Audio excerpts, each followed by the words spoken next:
Another dawn rises, my friend, and with it comes the call to order. For it is in the small rituals of our morning, in the seemingly mundane tasks, that we prepare ourselves for the challenges the day may bring. Let me tell you a story from my time as king, a story of discipline, forged not on the battlefield, but in the quiet order of a Spartan camp. It was the year of the great march eastward, the sun searing the earth beneath our sandals. Our campaign had taken us far from the familiar hills of Sparta into lands where the gods seemed distant and shadows stretched longer. We had set up camp along the banks of a shallow river. The air was thick with the scent of damp earth, and the cries of birds echoed in the distance. My men moved with practiced precision, for every Spartan knew his role. Some gathered firewood, others prepared the evening meal, and still others sharpened their weapons.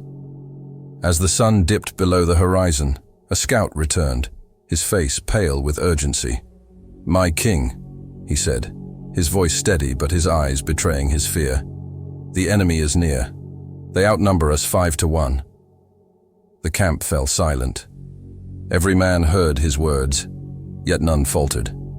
They looked to me, not for comfort, but for command. That night, I walked the perimeter of our camp, observing the men. Despite the looming threat, they maintained their routines. A group of younger soldiers sat in a circle, polishing their shields, the bronze glinting in the firelight. Nearby, an older warrior inspected their spears, ensuring each was perfectly balanced. It was then that one of my captains approached.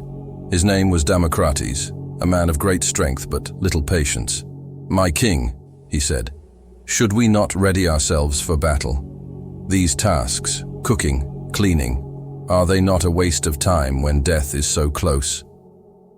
I looked at him and saw the concern in his eyes, the doubt that threatened to take root. I placed a hand on his shoulder. "Damocrates," I said, "it is precisely because death is close that we must hold to our order. Chaos seeks to unravel us.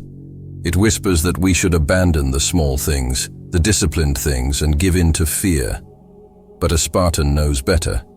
Eukosmos, discipline and good order, is our shield against chaos. Without it, we are already defeated."